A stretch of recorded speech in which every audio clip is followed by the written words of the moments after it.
Olá, seja muito bem-vindo à nossa entrevista especial do canal Empreender. E hoje o nosso tema é tecnologia, mais especificamente inteligência artificial. Como é que ela está ajudando aí os nossos empreendedores a terem negócios mais dinâmicos, mais rápidos e também mais tecnológicos. E para conversar com a gente sobre esse tema, direto de Israel, Raul Kuker, que é membro sênior do Instituto dos Engenheiros Eletrônicos e Eletricistas. Raul, muito obrigado pela sua participação aqui com a gente. Seja bem-vindo. Obrigado, Márcio. É um prazer falar com você e com os espectadores do canal Empreender. A gente que agradece essa participação importantíssima. Raul, 2023 está aí, a tecnologia cada vez mais avançando aí, crescendo. Então, o que a gente pode esperar aí para os próximos tempos em relação ao empreendedorismo nessa questão de tecnologia e mais específico aí com relação à inteligência artificial? Bom, o que a gente pode dizer desde logo é que a tecnologia se tornou e é cada vez mais um fator-chave de competitividade para os negócios. Então, quando se fala em empreender hoje em dia, necessariamente está se falando em utilizar cada vez mais e de formas cada vez mais criativas e intensas a tecnologia, especialmente as chamadas tecnologias de informação e comunicação, que são uma base para a competitividade dos negócios hoje em dia. Então, quando você fala em inteligência artificial, por exemplo, eu acho que, na realidade, você está falando de uma coisa muito mais ampla, que é a chamada transformação digital. Hoje a gente fala na transformação dos negócios e a transformação digital é um elemento essencial, porque desde o surgimento da informática, logo após informática para fins comerciais, que veio desde o final da Segunda Guerra Mundial, já se sabia que cada vez mais os negócios iriam incorporar tecnologias, mas hoje eles se tornaram tão intensamente imbricados com as chamadas tecnologias de informação e comunicação que já não se compreende nenhum setor, nenhuma área, nenhuma aplicação de negócio, nenhum processo de negócio que não seja provido de tecnologia e cada vez mais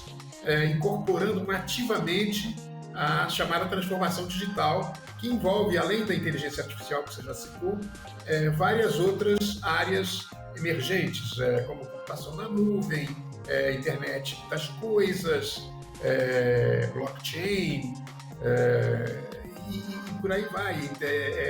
A impressão tridimensional, manufatura aditiva, toda a área de indústria 4.0, que é emergente. Então, há uma variedade de instrumentos e tecnologias que sinergicamente compõem o que a gente hoje chama de transformação digital. Raul, quando a gente fala em tecnologia, é uma área muito ampla, tem muita coisa acontecendo com relação à tecnologia.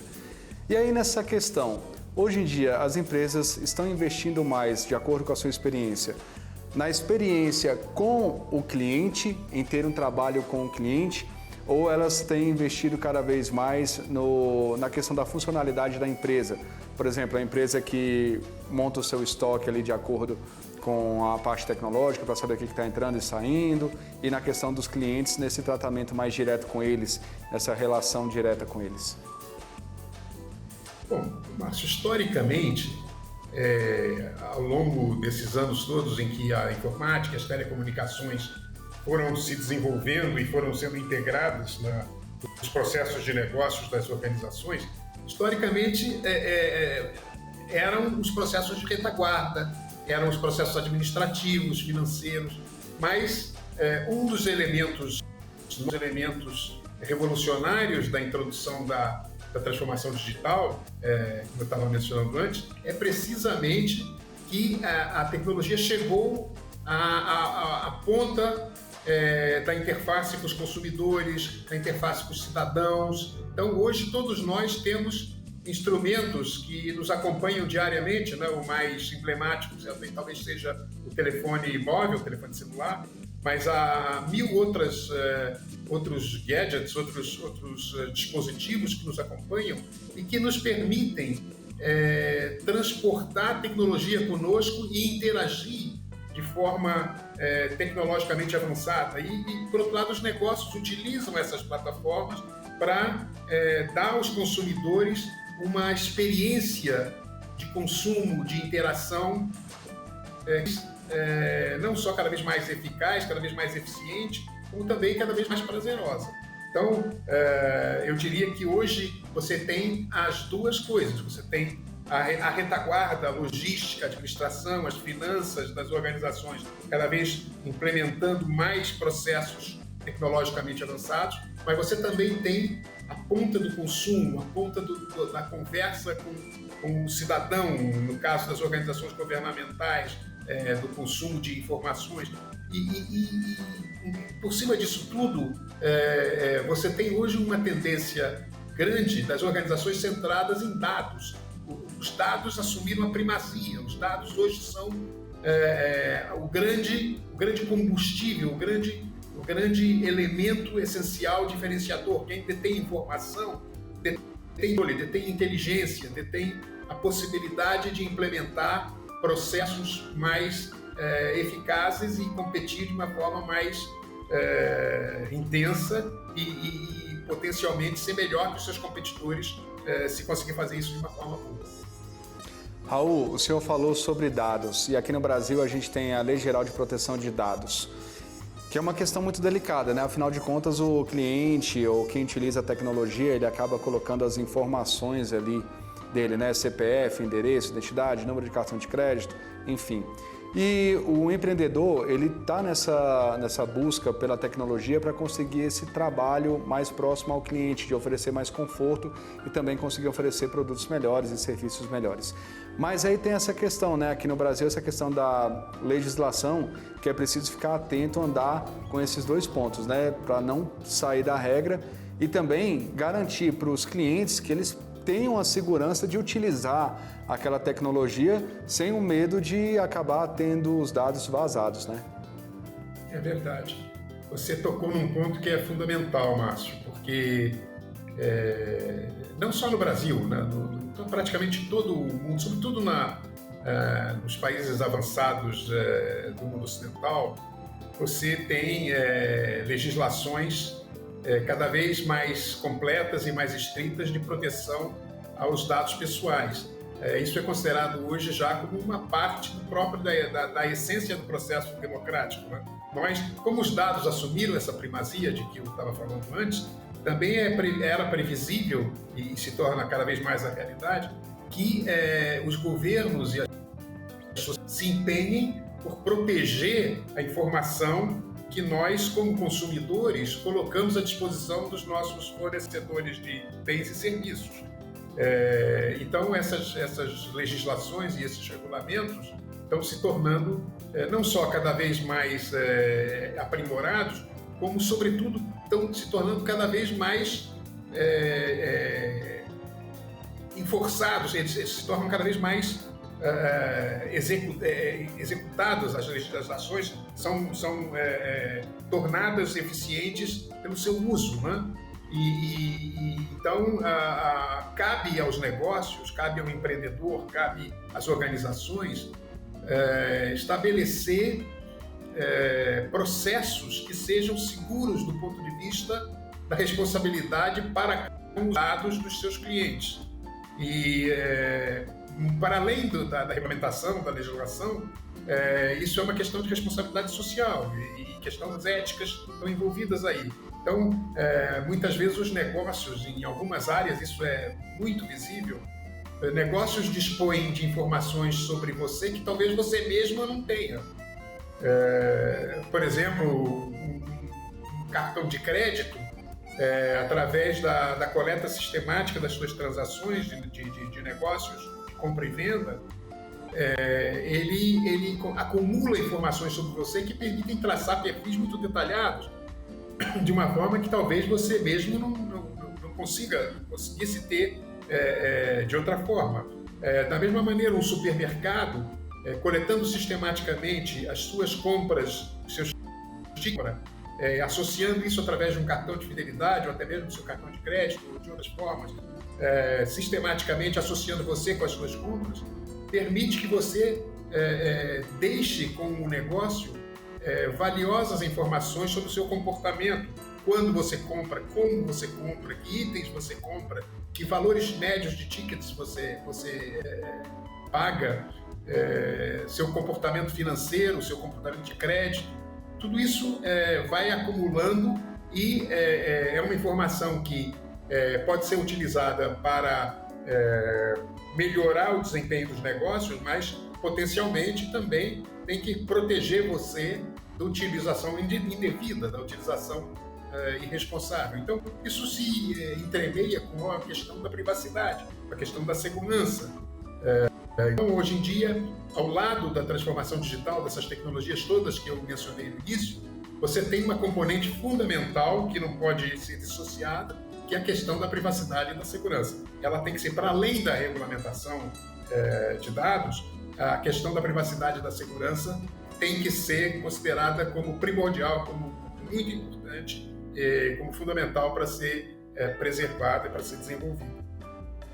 Raul, e ainda entrando nessa questão da privacidade, eu acho que é um dos pontos mais importantes que a gente tem que tratar aqui, porque, ok, existem legislações para conseguir fazer com que isso ande de uma forma melhor, que o dado do consumidor fique bem protegido. Mas a gente também não pode esquecer da ética das empresas que adotam esse tipo de tecnologia. Você que viaja pelo mundo e trabalha com essa área, nessa questão, existe algum trabalho feito com relação a isso? Porque, como você citou, o exemplo mais comum que a gente tem aqui, você vai lá num site de buscas, coloca um produto e aleatoriamente, ok. Depois, quando você vai acessar o seu celular, você vai acessar o próprio computador, de repente começa a aparecer vários produtos relacionados àquilo. Ou seja, fica ali um rastro do que a gente faz. Então a pergunta é, como não ser invasivo? Como ter essa tecnologia, conseguir fazer com que o mercado cresça nessa área, que o empreendedor possa ter a tecnologia no seu trabalho, mas além de respeitar a lei, que ele também não possa ser invasivo com o seu cliente? Eu acho que você está tocando no cerne de uma questão extremamente importante, Márcio. Ela é importante e também ela é um pouco complexa, porque esses limites, eles não estão muito, eles são meio fluidos, ainda é muito difícil de você regular essa questão de uma forma muito precisa. Sim, é necessário que os negócios tenham limites quando se aproveitam das informações que por nós são depositadas junto a eles para retornar e tentar otimizar os seus negócios. Perdão. Mas também é difícil você a priori traçar esses limites. Você precisa exercitar esse processo e em cada setor, em cada aplicação, provavelmente você teria respostas diferentes para essas perguntas. Então, o que eu acho é que por cima de toda essa camada operacional de proteção de dados, de regulamentos, tem que haver uma grande área interna nas organizações de responsabilidade social que cuida disso voluntariamente como um processo de responsabilidade social da empresa.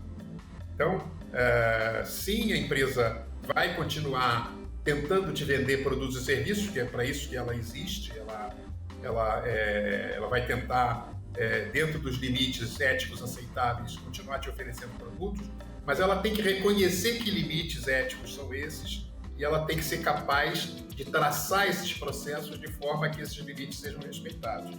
Então, eu diria para você que a resposta para essa pergunta virá com a experiência, com o uso, mas em certas áreas ela é bastante complexa. Uma área que me ocorre enquanto a gente estava conversando aqui sobre essa questão é a própria questão da inteligência artificial, onde hoje você tem a inteligência artificial tomando decisões de negócios em muitas áreas e nem sempre você consegue explicar facilmente as razões que levaram aquelas decisões. Exemplos típicos, concessão de crédito, atribuição de cartões de crédito ou de débito para pessoas. Em vários contextos de negócios, você tem sistemas apoiados em inteligência artificial que basam em algoritmos que aprendem com o uso, né? Aprendizado de máquinas, deep learning, são processos baseados em redes neurais, onde a decisão vai se tornando cada vez mais próxima, aderente a processos que tendem a preservar a segurança empresarial, mas não é muito fácil, do ponto de vista humano, você explicar como é que o algoritmo chegou àquela decisão. Então, hoje existe toda uma área de pesquisa e desenvolvimento relacionada ao que se chama de inteligência artificial explicável, porque se sente que as pessoas se sentem prejudicadas e não têm respostas. Por que meu crédito foi negado? Por que o meu seguro custou mais caro? Então, essa área é extremamente... É uma área que está em desenvolvimento enquanto a gente conversa. Muita inteligência, muita pesquisa e desenvolvimento tem sido aplicada, mas ela está sob aquela grande égide daquilo que você mencionou antes, a questão da responsabilidade social. Então, na prática, a gente vai caminhar para ter cada vez mais experiência acumulada e poder regular melhor esses processos.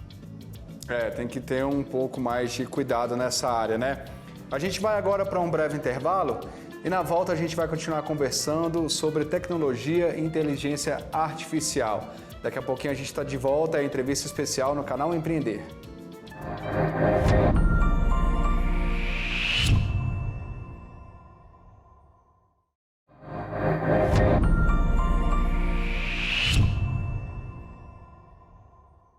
Estamos de volta com a entrevista especial no canal Empreender, onde assistir já é um bom negócio.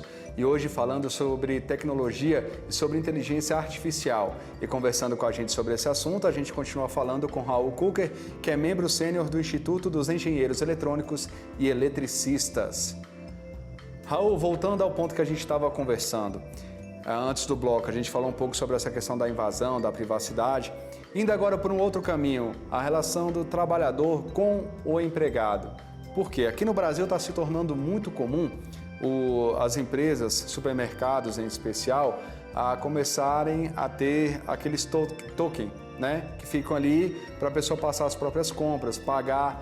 E aí entra um pouco naquele mérito, as pessoas estão perdendo emprego por conta disso? Essa questão do emprego é uma questão clássica da relação tecnologia-negócios e não é a primeira vez que a gente está dizendo que pode haver deslocamento de empregos em função da tecnologia. É verdade isso. E é uma questão também bastante complicada. Historicamente, ao longo do tempo, se verificou que uma parte importante do número de empregos que era perdido pela introdução da tecnologia era ganho na outra ponta pela geração de empregos novos que não existiam previamente e que precisam ser preenchidos pelo surgimento das próprias tecnologias. Tendo dito isso, eu tenho que, francamente, desde logo dizer que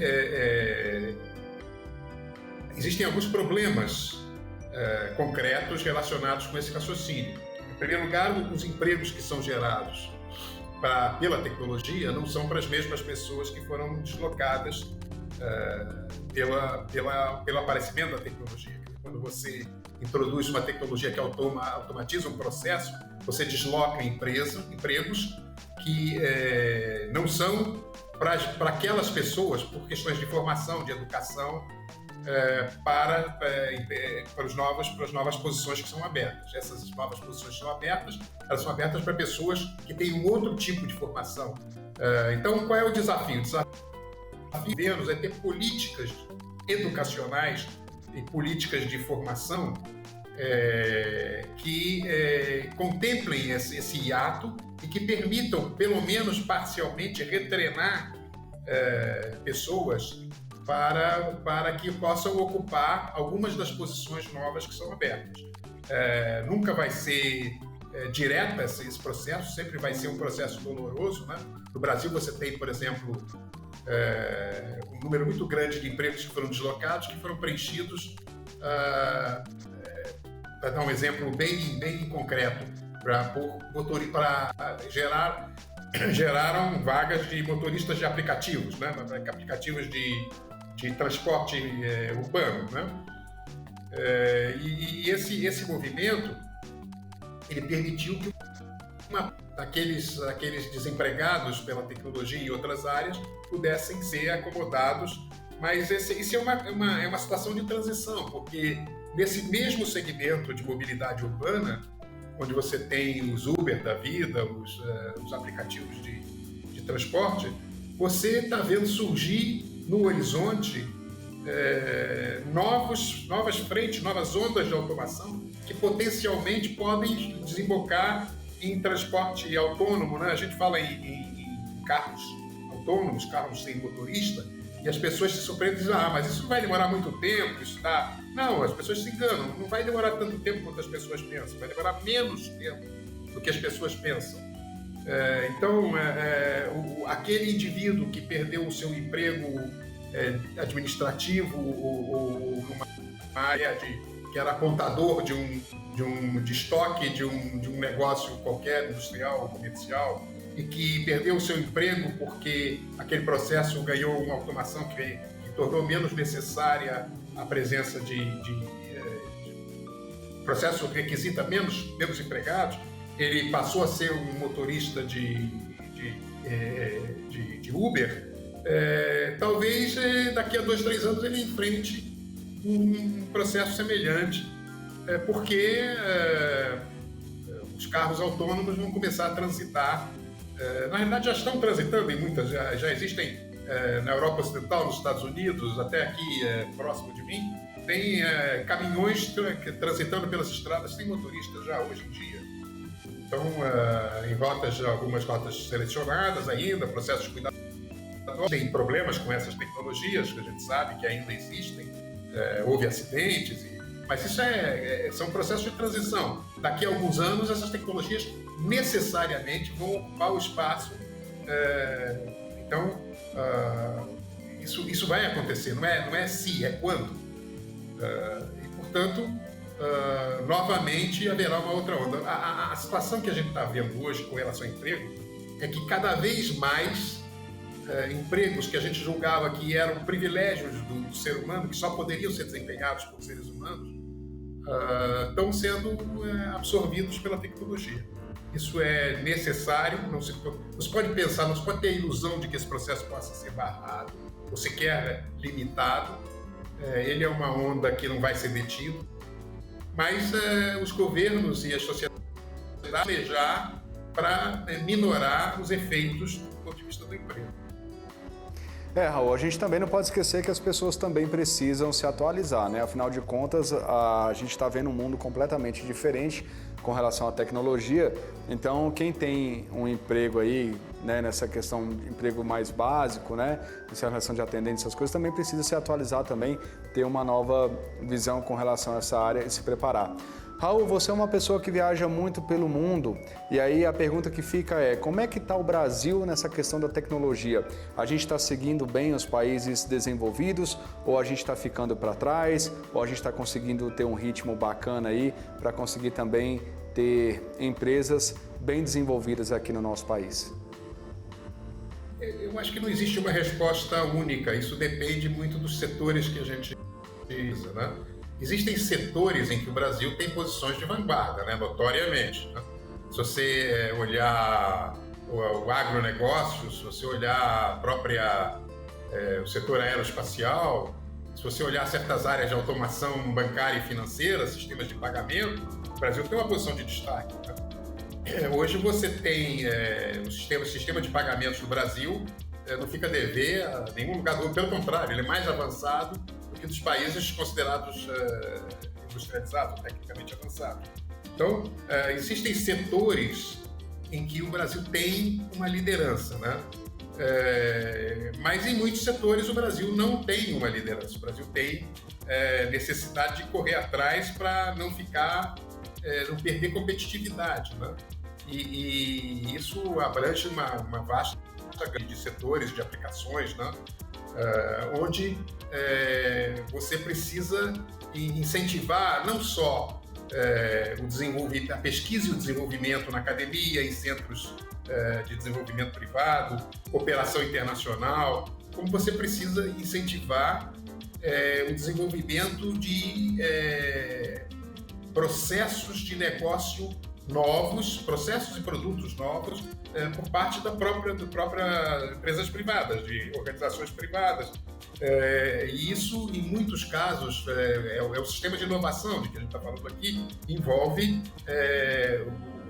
o ecossistema de startups e de organizações que apoiam e aceleram e desenvolvem startups, que estão acontecendo no Brasil, como estão acontecendo em praticamente todo o mundo, no mundo ocidental, no mundo desenvolvido.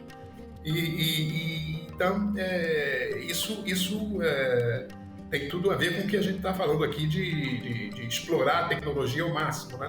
A boa parte das novas tecnologias de que a gente está falando aqui são desenvolvidas na ponta da implementação por startups, que se tornam depois grandes organizações ou são absorvidas. Quer dizer, aqui onde eu me encontro no momento, em Israel, você tem startups que foram criadas com, sei lá, 50 empregados, 100 empregados. Uma startup como a Mobileye, por exemplo, que desenvolveu visão computacional para uso em carros autônomos, esses que a gente está falando agora. Essa organização, essa Mobileye, foi vendida para a Intel por 50 bilhões de dólares. E alguns poucos anos. Então, você sabe que aqui Israel talvez seja um país, um país sui generis sobre esse aspecto, porque é um pequeno país e tem mais startups do que a comunidade europeia toda junta. Só perde, acho que, para os Estados Unidos, talvez para Canadá, alguma coisa. Tem mais startups da Nasdaq do que a comunidade europeia toda junta. E algumas dessas startups são vendidas por bilhões e bilhões de dólares, a tal ponto que o Banco Central aqui em Israel está com uma dor de cabeça danada, porque entra tanto dinheiro que eles têm que ficar controlando a taxa de juros, porque a moeda valoriza, porque entra muito dinheiro de fora por conta dessas transações e a moeda ela tende a se apreciar, e isso claramente tem efeitos sobre o processo de compras e vendas, de importações e exportações. Então o comércio internacional fica dependente dessa relação de moedas, e quando você tem um ingresso de moeda forte muito grande, muito dólar entrando na economia, você tem uma apreciação da moeda, né? E isso tem que ser controlado. Então a gente tem esse problema aqui, que é um problema, você diria, é um problema que você quer ter, mas por outro lado demonstra que hoje em dia essa questão de inovação, o ecossistema de inovação é um elemento primordial que comanda. Quer dizer, o que era a economia do petróleo, agora essa economia dos dados. E a gente tem que se adaptar a essa situação, e o Brasil tem todas as condições, porque o Brasil tem um ecossistema de inovação potencialmente forte e precisa só investir mais, talvez, de forma mais estável, de mais contínua, mais intensa, mais agressiva, em questões de tecnologia, em pesquisa e desenvolvimento. Raul, é um assunto que a gente poderia aí lidar aí, falar sobre ele durante muito tempo, né? Mas infelizmente nosso tempo acabou. Você que está em Israel, 5 horas a mais aí, né, de diferença. Então eu quero agradecer bastante aí a sua participação junto com a gente aqui no canal Empreender. Mas foi um grande prazer conversar com você e com os espectadores do canal Empreender. O canal que eu acho que vai ter um papel fundamental para os negócios, uma iniciativa extremamente importante. Eu espero que prospere cada vez mais. Muito obrigado pela oportunidade, um abraço a todos. E para você que nos acompanha aí da sua casa, do seu negócio, do seu trabalho, muito obrigado pela sua participação. A nossa entrevista especial acaba por aqui, mas tem muitas outras aí para a gente aprender mais sobre os assuntos que dizem respeito ao empreendedorismo. Obrigado pela sua companhia e continue ligado com a gente aqui no canal Empreender, onde assistir, você já sabe, né? É um bom negócio.